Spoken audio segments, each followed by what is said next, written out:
This here is Papa Gade coming at you from West by God, Virginia. And today we're going to be talking about some words.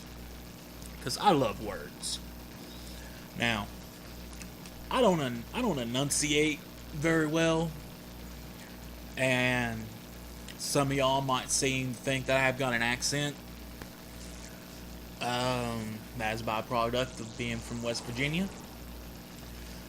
I wanted to just go over a few words that are commonplace here in my home state. Now, I live on Campbell's Creek, which is a road just outside Charleston, West Virginia. Alright? I don't mind telling you where I live, because honestly, any of y'all come up here trying to find me, I mean, y'all are fucking stupid. Because this is redneck country. Again, rednecks. Alright? I know that's been used as a derogatory term for years against white folks. But do you all know where that term comes from? It comes from the Battle of Blair Mountain in West Virginia. You know what happened at the Battle of Blair Mountain? I'll tell you. Battle of Blair Mountain. Here, let me pull it up here on my internets here.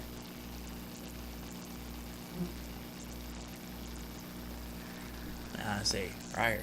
Battle of Blair Mountain. One of them things we had to learn in school, but I didn't want to get all the dates confuzzled and shit. The Battle of Blair Mountain was the largest labor uprising in United States history and one of the largest, best organized, and most well-armed uprisings since the American Civil War. The conflict occurred in Logan County, West Virginia as part of the Coal Wars, a series of early 20th century labor disputes in Appalachia. That's it, Appalachia. Alright? Hear anybody say Appalachia? Or the Appalachians? It's not, it's Appalachians. Alright? Somebody lives here. Alright? That's how we pronounce it. Okay. Tensions rose between workers and mine management for 5 days from late August to early September of 1921. Some 10,000 armed coal miners confronted 3,000 lawmen and strikebreakers called the Logan Defenders, who were backed by coal mine operators during the miners' attempts to unionize the southwestern West Virginia coal fields.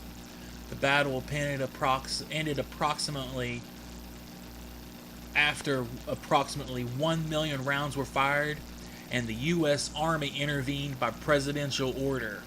Up to 100 people were killed and many more were arrested. United Mine Workers saw a major decline in membership, but the long-term publicity led to some improvements in working conditions. Right. On May 19th, 1920, 12 Baldwin Felts agents, including Lee Felts, arrived in Matewan, West Virginia and promptly met with Albert Felts, who was already in the Albert.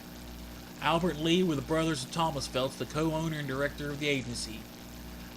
Albert had been in the area and had tried to bribe Mayor Testerman with $500 to place machine guns on the roofs in the town. Testerman refused. That afternoon, Albert and Lee, along with 11 other men, set out to the Stone Mountain Coal Company property. The first family they evicted was a woman and her children. The woman's husband was not at home at the time. They forced them out at gunpoint and threw their belongings in the road under a light but steady rain. The miners who saw it were furious and sent word to town. As the agents walked to the train station to leave town, Police Chief Sid Hatfield and a group of deputized miners confronted them and told them they were under arrest. Albert Felts replied that he had a warrant for Hatfield's arrest. Testerman was alerted and he ran out into the street after a miner shouted that Sid had been arrested. Hatfield backed into the store and Testerman asked to see the warrant. After reviewing it, the mayor exclaimed, "This is a bogus warrant." With these words, a gunfight erupted, and Hatfield shot Abel Phelps. Testerman and Albert Lee Phelps were among the 10 men killed, 3 from the town and 7 from the agency. The gunfight became known as the Matewan Massacre, and its symbolic significance was enormous for the miners. The seemingly invincible Baldwin Phelps had been beaten.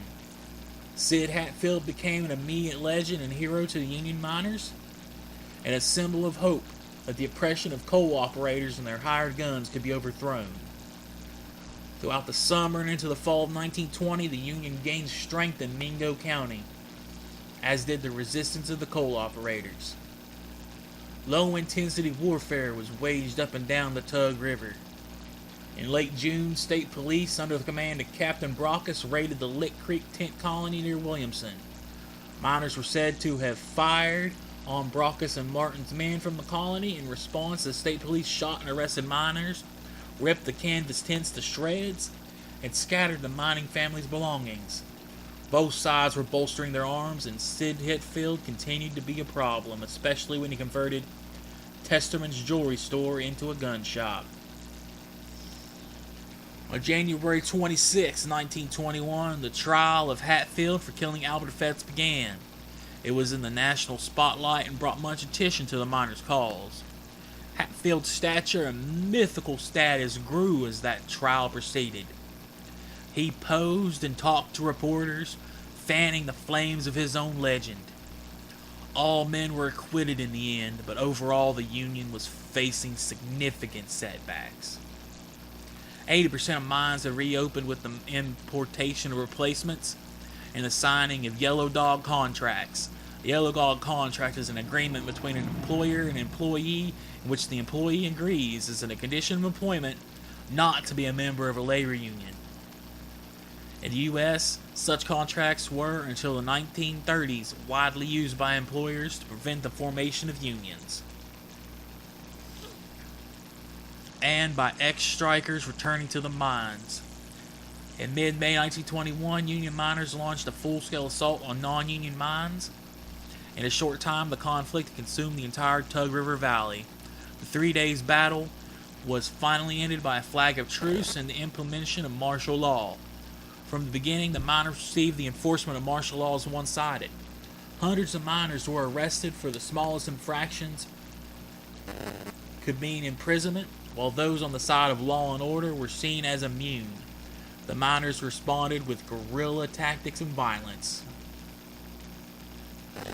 In the midst of these tense situations, Hatfield traveled to McDowell County on the 1st of August 1921 to stand charges of dynamiting a coal tipple. Now, if y'all don't know what a coal tipple is, it's a structure that's used to load the extracted product for transport, typically in the railroad cars. Along with him traveled a good friend, Ed Chambers, and their wives.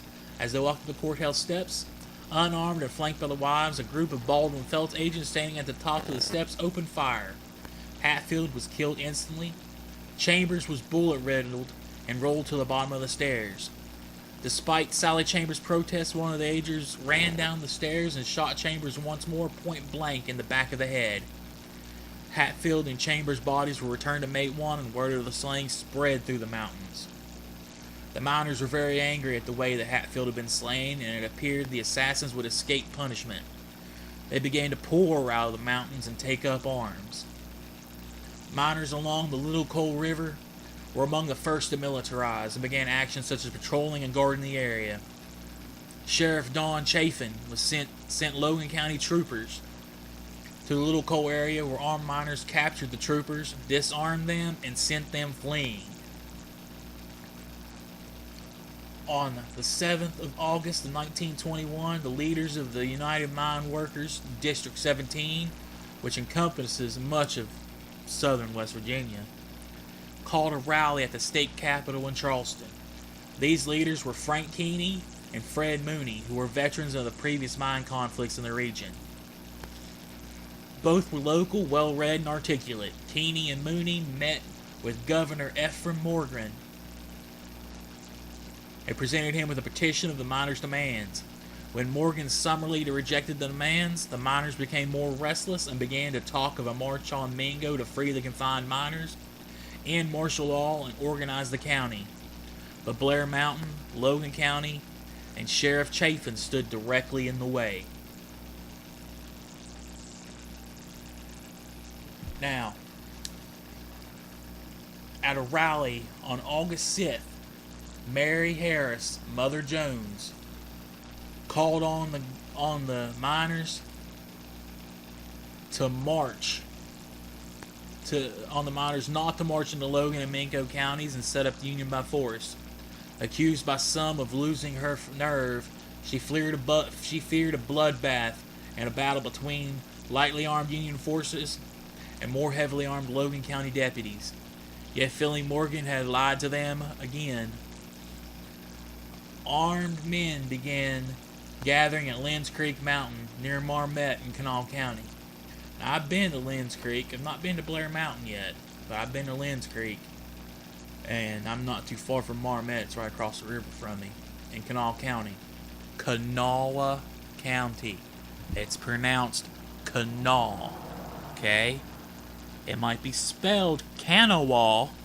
It's not pronounced that. It's pronounced Kanawha. On August 20th, 4 days later, an estimated 13,000 in gathering began marching towards Logan County. Impatient to get to the fighting, miners near St. Albans in Kanawha County. St. Albans. I lived there for a while. Commandeered a Chesapeake and Ohio freight train, renamed by the miners the Blue Steel Special, to meet up with the advance column of marchers at Danville in Boone County. On their way to Bloody Mingo, during this time, Keeney and Mooney fled to Ohio, while the fiery Bill Blizzard assumed quasi-leadership of the miners. Meanwhile, the anti-union Sheriff Chafin began to set up defenses on Blair Mountain. He was supported financially by the Logan County Coal Operators Association, creating the nation's largest private armed force of nearly 2,000. The first skirmishes occurred on the morning of August 25th. The bulk of the miners were still 15 miles away. The following day, President Warren Harding threatened to send in federal troops and Army Martin MB-1 bombers. After a long meeting in Madison, the seat of Boone County, the miners were convinced to return home, but the struggle was far from over. After spending days assembling his private army, Chafin would not be denied his battle to end Union attempts at organizing Logan County mines. Within hours of the Madison decision, rumors abounded that Chafin's men had shot Union sympathizers in the town of Sharples. It's in Logan, just so you know. Just north of Blair Mountain, and families have been caught in crossfire during the skirmishes. Infuriated, the miners turned back towards Blair Mountain, many traveling in other stolen and commandeered trains. By the 29th of August, battle was fully joined. Chafin's men, though outnumbered, had the advantage of higher positions and better weaponry. Private planes were hired to drop homemade bombs on the miners. A combination of gas and explosive bombs left over from World War I were dropped in several locations near the towns of Jeffrey, Sharples, and Blair. At least one did not explode and was covered by the miners. It was used months later to great effect during treason and murder trials. On orders from General Billy Mitchell, Army bombers from Maryland were also used for aerial surveillance. One Martin bomber crashed on its return flight, killing the 3 crew members. On the 30th of August, General Morgan appointed Colonel William Eubanks of the West Virginia National Guard to command the government and volunteer forces confronting the miners. Sporadic gunfighters continued for a week, and the miners at one time nearly breaking through to the town of Logan and their largest destinations, the non-unionized counties to the south, Logan and Mingo. 30 deaths were reported by Chafin's side, and 50 to 100 on the Union miners' side. with hundreds more injured or wounded. Chaffin's forces consisted of 90 men from Bluefield and from Huntington, and about 120 from the West Virginia State Police. 3 of Chaffin's forces, 2 volunteers and a deputy sheriff were killed, and 1 miner was fatally wounded. By September 2nd, federal troops arrived. Realizing he would lose a lot of good miners if the battle continued with the military, Bill Blizzard passed the word for the miners to start heading home the following day. Miners, feeling jail and confiscation of their guns, found clever ways to hide rifles and handguns in the woods before leaving Logan County. Collectors and researchers are still finding weapons and ammunition embedded in old trees and in rock crevices. Thousands of spent and live cartridges have made it into private collections. After the battle, 985 miners were indicted for murder, conspiracy to commit murder, accessory to murder, and treason against the state of West Virginia. Though some were acquitted by sympathetic juries, others were imprisoned for years. The last was paroled in 1925.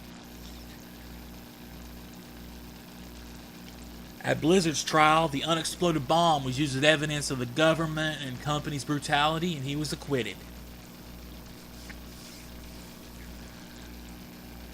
In the short term, the battle was an overwhelming victory for the coal industry owners and management.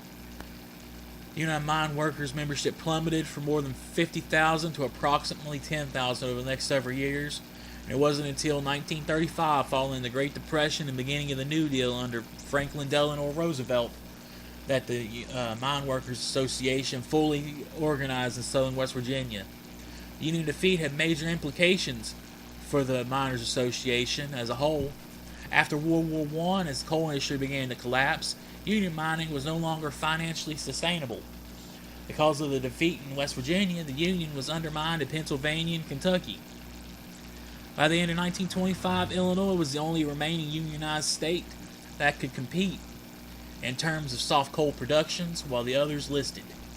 In the long term, the battle raised awareness of the appalling conditions faced by the dangerous West Virginia coal fields, and led directly to a change in Union tactics and political battles to get the law on labor side via confrontations with recalcitrant and abusive management, and thence to the much larger organized labor force a few years later during the New Deal in 1933. That in turn led to the UMWA helping organize many better-known unions, such as the steelworkers during the mid-30s. In the final analysis, management's success was a Pyrrhic victory that helped lead to much larger and stronger organized labor movements, and many other industries and labor unions affiliations, umbrella organizations such as the American Federation of Labor and the Congress of Industrial Organizations. And you gotta understand what made these miners so recognizable. They wore red neckerchiefs around their necks, symbolized that they were in the Union. And that's where the term redneck comes from.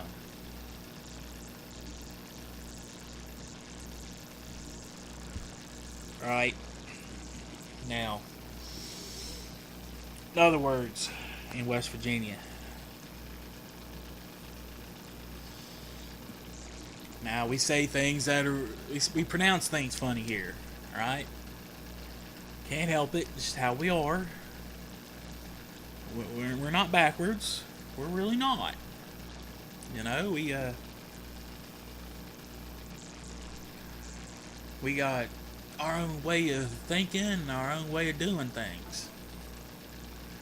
I mean, historically, we're a blue state that votes, or a red state that votes blue, or a blue state that votes red. I can't fucking remember. Either way, we've been blue since the 1930s. We love Franklin Delano Roosevelt here. We love Eleanor Roosevelt here. Matter of fact, one of the first places that I lived after I got married, when my daughter was born, was actually organized and built because of Mrs. Roosevelt. It's a project over on the east end of Charleston. It's called Washington Manor. We call it the Woo, or some people call it the Woo. I just call it the Manor.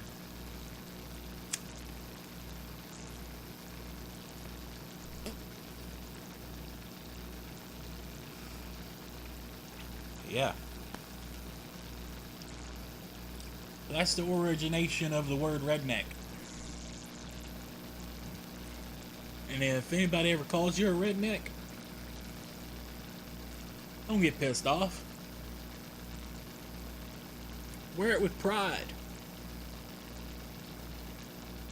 Men died for that word.